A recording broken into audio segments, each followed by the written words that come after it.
Bonjour à tous. Alors, je reviens aujourd'hui pour vous parler d'une vidéo qui me tient particulièrement à cœur.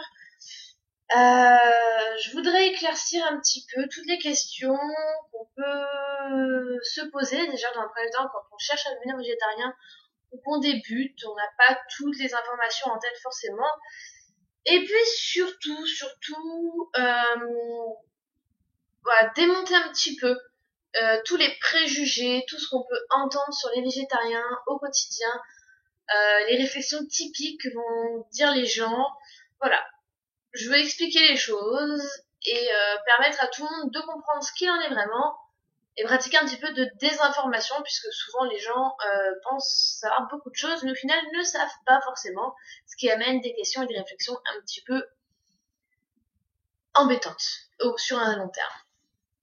Alors, la toute première, c'est vraiment ce que vous allez entendre le plus souvent, ou ce qu'on peut se poser le plus souvent quand on dit je suis végétarien, c'est oui, mais les carences. Et plus particulièrement, les protéines. Voilà, les carences de protéines. Alors ça revient systématiquement.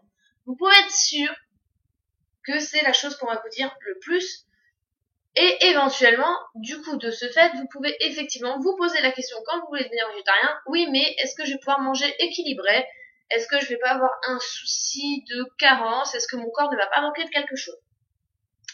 Non. Non, non et non. Alors, bien sûr, tout dépend du régime que vous allez suivre, tout dépend de la façon dont vous allez vous alimenter. Il est évident que si vous ne mangez, comme j'avais déjà dit, que des pâtes et éventuellement, je ne sais pas, quelques tomates de temps en temps,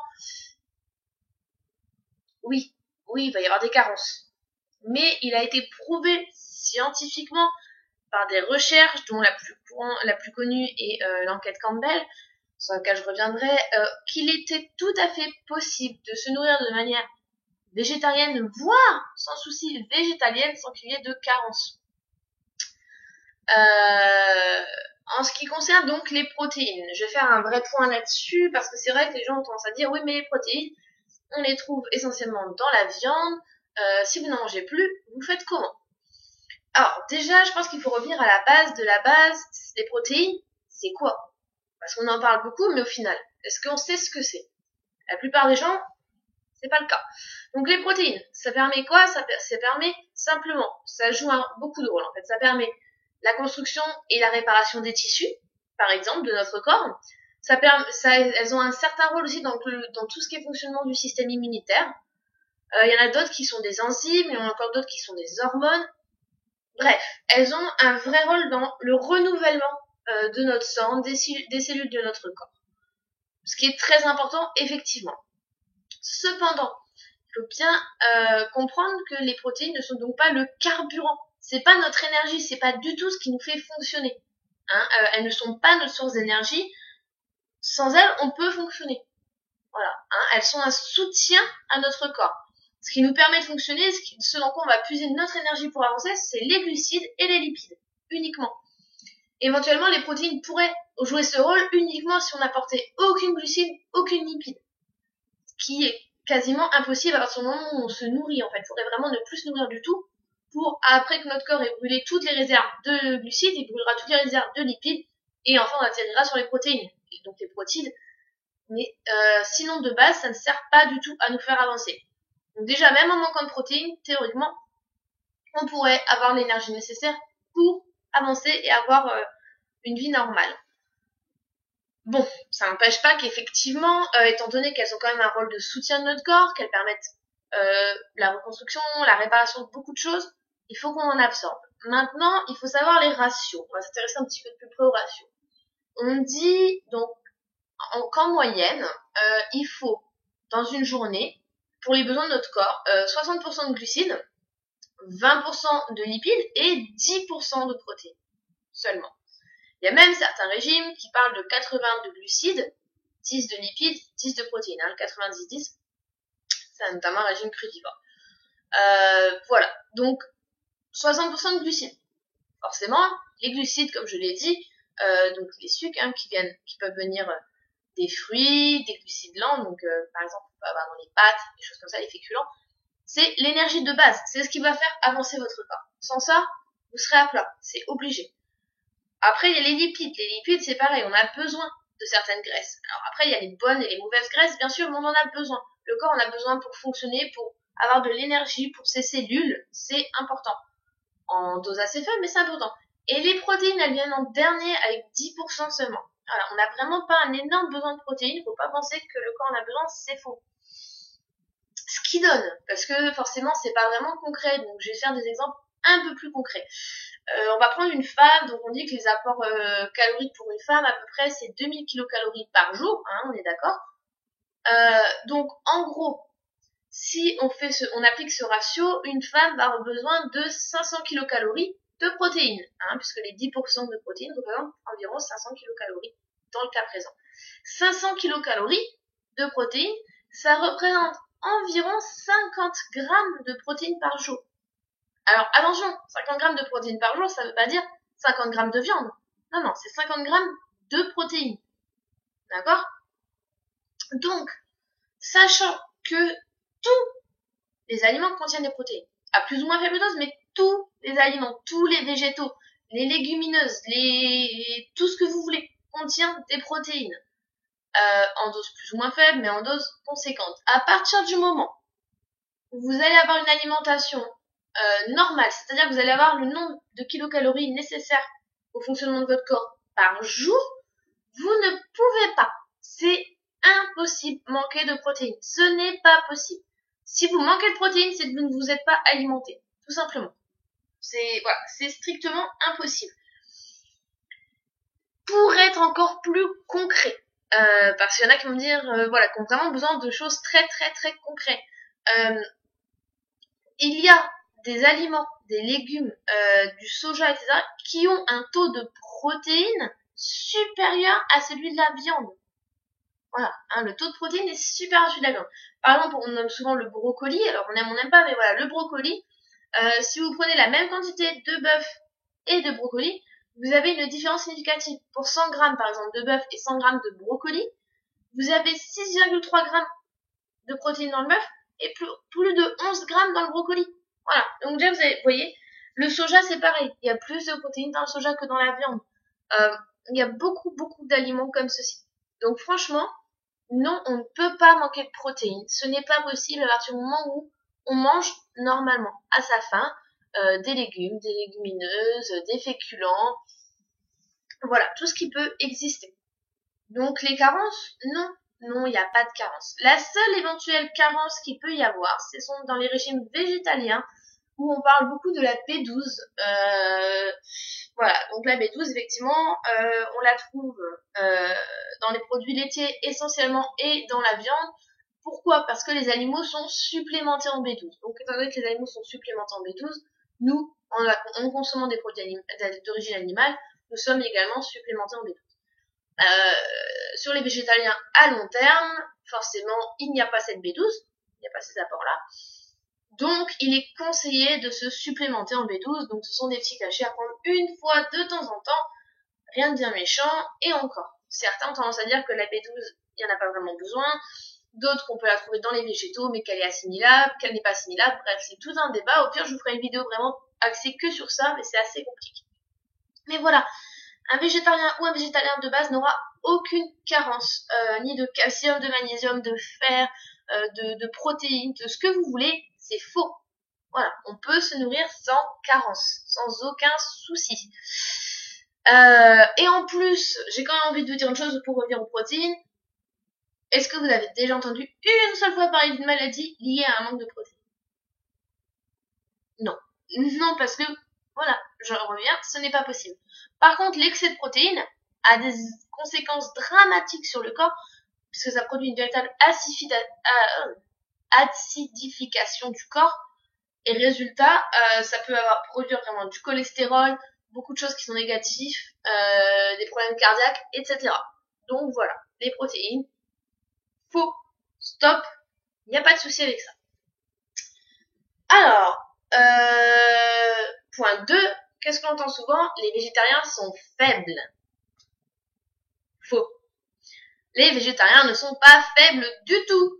Si on s'alimente convenablement avec un régime équilibré, il n'y a aucune raison d'être faible. Voilà, comme je l'ai dit, outre le fait que les protéines, on les trouve absolument partout, il a été démontré qu'un régime végétarien, ça réduit les risques de beaucoup de maladies. Ça réduit, il y a vraiment une réduction des risques donc, de cancer, de cholestérol, de soucis cardiaques, de diabète. Alors pourquoi? Attention, c'est pas le fait de végétarien, c'est tout simplement parce que les gens qui mangent de la viande, la plupart des omnivores n'ont pas forcément un régime très équilibré. Ils mangent de grosses quantités de viande, souvent accompagnées de pommes de terre, de frites, de féculents. Les légumes ou la salade ont assez peu de place dans cette alimentation. Ça crée quoi? Ça crée des quantités de viande qui sont trop importantes par rapport à ce que nous sommes censés pouvoir consommer. Résultat, ça développe des maladies. Les végétariens n'ont pas ce souci-là et la plupart des végétariens font plus attention à leur alimentation, une alimentation assez variée. Résultat, il y a moins de soucis de maladies chez les végétariens. Maintenant, là encore, faut pas généraliser. Il y a des végétariens qui mangent n'importe comment qui ont des soucis, des omnivores qui mangent très sainement, des quantités raisonnables qui n'auront pas de soucis de santé. On ne généralise pas. Mais de manière générale, les végétariens ne sont pas du tout faibles.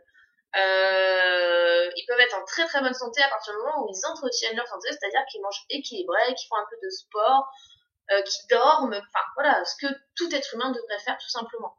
Voilà, je suis végétarienne, j'ai pas du tout l'impression d'être faible ou en mauvaise santé, loin de là. Enfin voilà, c'est tout à fait possible. Les végétariens ne sont pas faibles, s'il vous plaît. S'il vous plaît.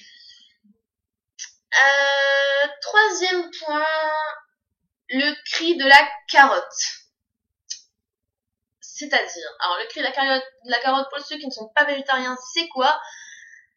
C'est cette fameuse phrase qui revient souvent. Oui, mais les végétaux, tu les fais souffrir aussi, hein? Non, non. Scientifiquement parlant, une fois de plus, c'est pas moi qui le dis, il a été prouvé que la douleur, elle vient du système nerveux. Hein. Pour ressentir la souffrance, il faut avoir des décharges au niveau du système nerveux. Le système nerveux, il faut avoir un cerveau, une conscience que seuls les animaux peuvent avoir. Les végétaux, jusqu'à présent, il n'a pas été prouvé qu'ils avaient un cerveau ou un système nerveux. Donc non, il n'y a pas de souffrance chez les végétaux. S'il vous plaît. Ça serait bien. Alors après, oui, on peut dire que d'un point de vue énergétique, etc., c'est un autre débat auquel je suis d'accord, effectivement, énergétiquement parlant, les végétaux ont quand même une vie. Maintenant, la conscience de la souffrance n'est pas forcément présente. Donc voilà, donc le cri de la carotte, faut arrêter avec ça.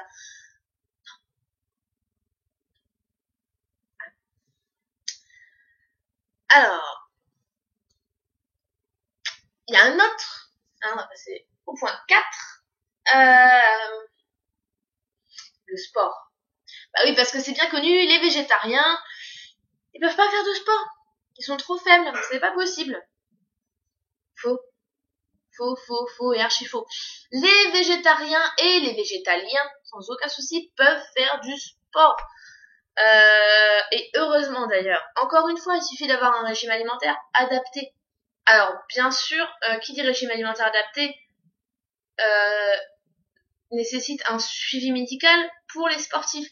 C'est-à-dire qu'ils vont manger certains aliments en plus grosse quantité, mais comme tout sportif, hein, d'ailleurs, omnivore ou pas, hein, ou végétarien, peu importe, ils ont un régime alimentaire adapté à leurs besoins, parce qu'ils ont besoin de beaucoup de glucides, ils ont besoin de plus de lipides, etc. Ils ont vraiment besoin d'un régime spécifique à leur corps pour pouvoir fonctionner, parce que voilà, leurs cellules ont besoin de se régénérer très souvent, il faut un apport en oxygène important à leurs muscles, etc. Donc voilà, mais avec un suivi adapté, avec une alimentation adaptée, les sportifs végétariens existent et peuvent tout à fait pratiquer. C'est c'est vraiment pas un souci. Juste parce que voilà, pour vous prouver que mes propos ne sont pas des propos en l'air, je vais vous parler de certains sportifs très connus. Je pense que le plus connu de tous, c'est quand même Carl Lewis. Donc Carl Lewis, pour ceux qui connaissent pas, c'est un champion olympique végétalien, hein, même pas végétarien, il est végétalien. Et il faut savoir qu'il a quand même remporté 10 médailles olympiques, dont 9 en or. Enfin, je pense que c'est quand même juste extraordinaire d'avoir de tels scores. Ça prouve que c'est quelqu'un qui est en très très bonne santé. Et il est végétalien. C'est tout à fait possible. Pareil, Chris Campbell, donc c'est un champion du monde de lutte. Donc si vous me dites oui, mais ça dépend des sports. La lutte, c'est quand même quelque chose de physique, c'est du combat. Voilà, et en plus, c'est l'un des hommes les plus âgés à avoir remporté une médaille olympique puisqu'il l'a eu à 37 ans. Donc voilà, pour quelqu'un qui est faible et en mauvaise santé, j'ai envie de dire, une fois de plus, c'est pas le cas. Après, il y a quoi? Il y a Bob Miller. Bob Miller, donc lui, voilà, il est végétarien depuis sa naissance. Et il a quand même remporté 5 médailles aux Jeux Olympiques d'hiver. Voilà, dans différentes disciplines de ski, puisque c'est un skieur. 5 médailles olympiques pour quelqu'un en mauvaise santé. Une fois de plus, je ne sais pas comment c'est possible. Alors vous allez me dire, oui, bon, ok, ils peuvent faire du sport, mais de toute façon, par contre, végétarien ou végétalien, on peut pas prendre de muscles, c'est pas possible, parce que pour prendre des muscles, il faut des protéines. C'est bien connu. Il faut les protéines. Bah là encore, faux et refaux. Il est tout à fait possible de faire de la musculation, de l'haltérophilie, tout ce que vous voulez en étant végétarien. Et là encore, il suffit juste d'adapter son régime alimentaire. Et comme tout omnivore qui veut se mettre à la musculation à haut niveau, le régime alimentaire sera adapté. On a l'exemple de Michael Clark Duncan, qui lui, par exemple, enfin voilà, quand on voit ses muscles, c'est une baraque, ce mec, et il est végétalien. Donc ça prouve bien que c'est tout à fait possible. Donc oui, le sport et les muscles, etc. Quand on est végétarien, c'est possible sans aucun problème. Là encore, il suffit de connaître et d'avoir un régime adapté. Voilà, donc ça après, à vous d'être suivi par un coach, d'être suivi par un nutritionniste, d'être suivi par ce que vous voulez, mais c'est possible. Il existe même des groupes Facebook, il existe des forums dans ce but-là d'alimentation, et c'est tout à fait possible. Donc voilà. Bon, vous allez me dire, ok, donc finalement, on peut être en bonne santé, on peut faire du sport, on n'est pas forcément tout maigre, tout fatigué, tout pâle, tout ce que vous voulez. Oui, mais bon, en même temps, si c'est pour manger que de la salade, hein, franchement, ça m'intéresse pas. Faux. Le végétarien ne mange pas que des graines et de la salade. Pitié. Alors déjà, on a tous les légumes, et il y en a un nombre incalculable, il y a des centaines de possibilités avec ces légumes. Mais au-delà des légumes, il y a les légumineuses. Les légumineuses, c'est quoi? Ce sont les flageolets, les fèves, les pois cassés, les lentilles. Tout ça, ce sont des légumineuses. Les légumineuses donc, sont très importantes parce qu'elles apportent un certain niveau de fibres, de fer. On a aussi pas mal de protéines quand même dedans. Donc voilà, c'est une part importante de l'alimentation d'un végétarien. Et il y a des centaines de façons de les cuisiner, notamment par exemple les lentilles à l'indienne, avec des dalles de curry, des choses comme ça qui sont absolument à tomber par terre. Il y a plein de façons. Après, on a aussi les céréales. Donc les céréales, vous allez me dire, oui, mais ça se mange que le matin au petit-déj. Non. Par céréales, j'entends par exemple le quinoa, le boulgour, le riz, le sarrasin, le maïs, l'avoine. Tout ça sont des céréales qui peuvent se cuisiner sans aucun souci dans différentes recettes qui peuvent être très très bons. Le petite salade de quinoa ou quinoa au curry, enfin, c'est super bon, c'est super rapide. Après, il y a tous les plats qui sont spécifiques aux végétariens, donc par exemple le seitan, donc qui est fait à base de farine de blé. Il y a les steaks, tout ce qui est soja bien sûr. Alors soja, on a le tofu, on a les steaks soja, on a tous les dérivés, le tempeh, qui est du soja fermenté, donc très fort, assez particulier. Voilà, il y a beaucoup de plats assez typiques aux végétariens qui sont très bons, mais par contre, il faut apprendre à les cuisiner. C'est comme tout, ça se cuisine. Par exemple, le tofu, c'est quelque chose qui est assez fade de base. Eh bien oui, il faut apprendre à le cuisiner, il faut apprendre à le préparer, mais bien préparé, bien cuisiné, c'est très très bon. Voilà, il y a, pour ceux qui seraient vraiment, pour qui ce serait incontournable, entre guillemets, il est tout à fait possible de trouver de la simili-viande, on appelle ça. Simili-viande, c'est quoi? Ce sont des saucisses, des nuggets, des escalopes, tout ce que vous voulez, qui vraiment ressemblent comme 2 gouttes d'eau à la viande, qui ont un goût très similaire. Alors là encore, ça dépend des marques. Il y a des marques, honnêtement, c'est juste dégoûtant et ça ne ressemble pas, et franchement, c'est immangeable. Et il y a des marques où on s'y tromperait, et j'ai déjà vu des omnivores se tromper. Donc, la preuve, qui reprennent plus ou moins le goût, qui reprennent tout ça, mais qui sont entièrement végétales. Voilà, donc c'est une possibilité. Si vraiment vous voulez, c'est possible de manger comme un omnivore tout en étant végétarien. Euh, sans parler des centaines de possibilités. Enfin voilà, je vais vous mettre des photos. Il y a des végétaliens qui mangent des plats, mais honnêtement, enfin, j'ai juste envie de les manger. J'ai juste envie de les manger. Quand je vois ça, enfin, je sais pas ce que vous en pensez, hein, mais moi, perso, ça me donne juste très faim. Et comme vous pouvez le voir, la pâtisserie, c'est possible aussi. Hein, on peut faire des gâteaux, on peut faire plein de choses en étant végétalien, sans œufs, sans lait, sans crème, sans gélatine. C'est tout à fait possible. Et c'est bon, c'est vraiment très très bon, il suffit juste d'apprendre à cuisiner. Et vous allez me dire, oui, mais il y a quand même certains ingrédients qui sont pas bons. Oui. En même temps, excusez-moi, les rognons, les abats, les tripes, c'est quand même vachement particulier aussi. Hein, tout le monde n'aime pas ça. C'est un goût très spécifique et honnêtement, c'est pas hyper appétissant. Chez les végétariens, c'est pareil. Il y a des choses qui sont moins appétissantes que d'autres, il y a des choses qui ont un goût plus particulier que d'autres. Enfin, ça me paraît logique de pas pouvoir tout aimer. Mais il est possible de manger très très varié et sans que ce soit très difficile. Enfin voilà, j'ai fait un article que je vais vous mettre en barre sur manger en coup de pouce. Et ben oui, par exemple, voilà, j'explique qu'on peut manger dans un supermarché, qu'on peut manger très rapidement. Euh, et pourtant, il n'y a pas de... Enfin voilà, on peut aller se promener, trouver des pâtes, trouver du riz, trouver des choses très très rapides, des raviolis. Enfin, il y a plein de solutions pour manger rapidement, manger végétarien et que ce soit très bon. Donc c'est possible, on peut manger très très bien et heureusement pour nous. Alors, point suivant, les végétariens n'aiment pas la viande. Faux et vrai. Ça dépend des personnes. Je connais plein de gens qui sont devenus végétariens par éthique et qui adoraient la viande. Mais vraiment, voir qu'il a mangé cru, qu'il mangeait des carpaccio, qui adorait ça, qui adorait les bons steaks saignants, qui adorait le poisson à gogo, le saumon, les crustacés, tout ce que vous voulez. Non, c'est pas forcément évident pour tout le monde de devenir végétarien. Oui, il y en a qui n'aimaient pas trop ça de base et pour qui c'est pas un énorme sacrifice. Et il y en a qui adorent ça, mais vraiment, qui adorent ça, qui trouvaient ça super bon. Quand ils allaient au resto, hein, ils prenaient forcément le bon gros pavé de bœuf, sauce 3 poivres, etc. Voilà, c'est tout à fait possible. C'est le cas de pas mal de personnes même. Donc non, voilà, oui, mais pour toi c'est facile, t'aimes pas la viande. Non, il y a plein de végétariens qui aiment la viande, qui aimaient vraiment ça, et qui sont devenus végétariens quand même. Enfin, ça n'empêche pas. Ça n'empêche pas, et il y en a qui font de vrais efforts pour le devenir.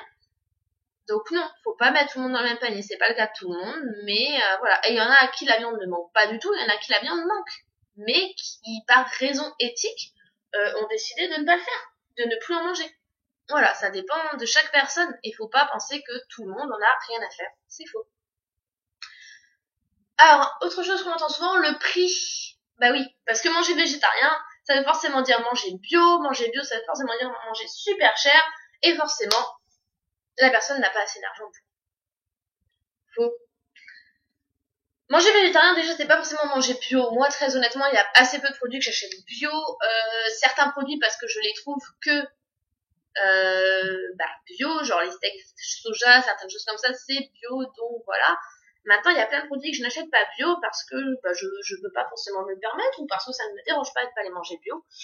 Voilà. Et non, ce n'est pas forcément plus cher.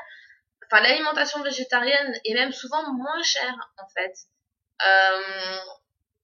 Faut savoir que le prix de la viande est juste hallucinant. Le prix de, voilà, enfin, je veux dire, quand vous prenez vous voulez un rôti de porc à presque 11 euros, vous allez pas me dire que, un steak soja à 2,80 €, c'est cher à côté. Voilà. Tout est relatif. Le prix des steaks soja, c'est vrai que des fois, il peut être un peu, enfin, ou de tous les aliments un peu comme ça, le seitan, etc. Ça peut être un peu prohibitif quand on voit, on se dit oui, 3 euros, 3,50 €, ça fait un peu cher. Ça fait moins cher que des steaks, ça fait moins cher que, enfin voilà, moi je sais que je prenais souvent des filets de dinde, hein, les petites escalopes de dinde, j'en avais pour 6, 7, 8 euros la barquette. 6, 7, 8 euros, je peux vous dire, je mange beaucoup de produits, seitan, hachis végétal, etc. à côté pour le même prix. Les laits, par contre, pour les végétariens, sont un petit peu plus chers. Les laits végétaux sont plus chers que le lait de vache, hein, effectivement. Maintenant, ça fait aussi des économies sur autre chose. Parce que souvent, quand vous êtes végétarien, vous allez manger moins de gâteaux, Nutella, camembert, fromage, blablabla, tous ces produits qui sont assez chers. Donc au final, il y a toujours une compensation. Et on peut vraiment manger végétarien avec un tout petit budget. Je l'ai fait. J'ai eu des périodes ces dernières années où honnêtement, j'avais à peine de quoi acheter à manger. Mais vraiment, enfin, j'avais à peine de quoi acheter à manger. J'étais végétarienne, hein, et j'ai manqué de rien. D'ailleurs, j'ai même moins manqué que si j'étais omnivore parce que les légumes, certains légumes, ça coûte moins cher. Pour 99 centimes, on a 3 salades. On a 3 poivrons. Donc, on peut faire une énorme salade composée pour pas très cher. Les pâtes, le riz, les pommes de terre, enfin voilà, je veux dire, il y a plein de solutions. Alors, faut faire quand même attention à manger équilibré, mais même les lentilles, vous les achetez pas toutes préparées, ou les boîtes de conserve, si vraiment vous n'avez pas de solution, ça coûte pas très cher. Prenez un steak, vous voulez juste un petit steak pour manger, vous êtes déjà à 5 euros. Enfin, je suis désolée, mais c'est ça. Même les paquets de Knacky, c'est 2 euros. Le jambon, pareil. Donc, non, franchement, j'ai eu des périodes où j'avais quasiment pas de quoi manger, j'étais pas du tout faible, hein, faut savoir que je donne mon sang. J'ai toujours donné mon sang, et j'ai toujours été acceptée, je donne quasiment le maximum, parce que je peux pas donner plus par rapport à ma corpulence. Je ne suis pas du tout anémiée, j'ai des prises de sang régulières, et même à cette période où je mangeais je mangeais comme je pouvais, donc pas toujours du mieux que je pouvais, hein, j'ai jamais eu de carence, j'ai jamais été anémiée, et je dépensais vraiment pas cher du tout. Donc c'est possible, manger végétarien, ça ne revient, ou végétalien, ça ne revient pas extrêmement cher, faut juste prendre les produits adaptés, et puis tout simplement, comme je vous dis, une fois qu'on arrête de manger la viande, le poisson, les crustacés, on fait quand même des sacrées économies.